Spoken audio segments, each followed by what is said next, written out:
Since February, I've had an ovarian cyst called an endometrioma, which has caused pain and other issues. I have tried to have the ovarian cyst removed from several different doctors, but all my efforts have failed. Through a Facebook group called Nancy's Nook, I found a list of doctors who specialize in endometriosis. The doctors remove endometriosis tissue by using a special technique called excision. Excision surgery is the only method which removes endometriosis. Unfortunately, most gynecologists use a different technique called ablation. Ablation surgery simply cuts off the endometriosis tissue at the surface and leaves behind the tissue roots. The endometrial tissue will grow back. Excision digs down and completely removes the diseased tissue.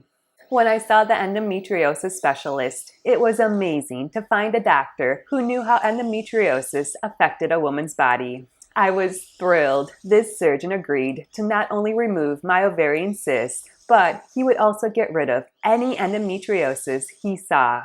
There was hope that after suffering with horrible pelvic pain for most of my life, I may be pain-free in the future. On the day of my surgery, there were some glitches which arose due to my mitochondrial disease. After waiting several hours, my surgery was canceled at the very last moment. But praise be to God, the operation went ahead after Herculean efforts to save the surgery were made by a very special nurse. When I arrived in the operating room, it was a panicked frenzy. I looked at the clock. My surgery had been delayed 3 hours and 16 minutes. I was hooked up to monitors, switched over to the hospital ventilator, and then it was lights out. When I woke up, I was being transferred to a bed in the intensive care unit. I fell back asleep. A little while later, my nurse told me I was going to be spending the night in the ICU for observation. I was in the ICU for 24 hours. During my stay, I was in a horrible amount of pain and got very little sleep.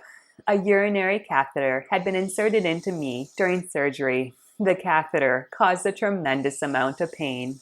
Moreover, the surgery triggered one of my medical conditions called postural orthostatic tachycardia syndrome to act up.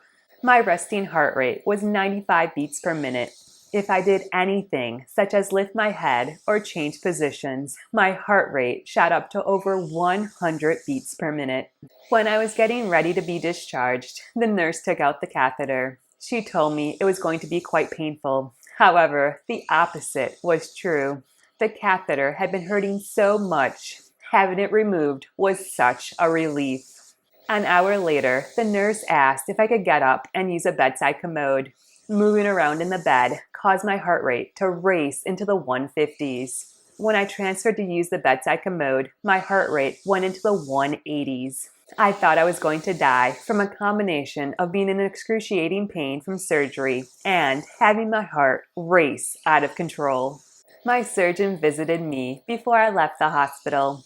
He told me my ovarian cyst was 14 centimeters. It was the size of a cantaloupe. I no longer had my ovary, and my left fallopian tube was removed due to severe endometriosis. He went on to say I had stage 4 endometriosis all over my pelvis. His exact words were, "It was a mess." He did his best to remove it. He was fairly confident he got rid of about 97% of my endometriosis. When I was discharged from the hospital, we tried to make the long 400-mile journey home. After an hour, I was screaming in pain. We stopped for the night in a hotel. The following day, we again began our trip home. We drove about an hour and 20 minutes. I again was in severe pain. My mom found a hotel which allowed us to check in early. We stayed almost 24 hours at the hotel. In the morning, I was well enough to endure the 4-hour drive back home. Since surgery, I've been slowly recovering. I sleep a lot and have very little energy.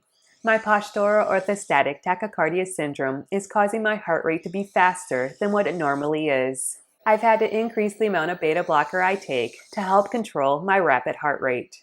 The pain has been quite intense. I was in severe pain prior to surgery. Unfortunately, the pain the ovarian cyst caused still persists. The cyst was crushing ligaments, nerves, and muscles. These are still very sore, even though the cyst is no longer present. It will take a few months for my body to return back to normal. Thank you so much for joining me. Please remember to like and subscribe down below. I hope you have a great day and a wonderful week. Bye-bye.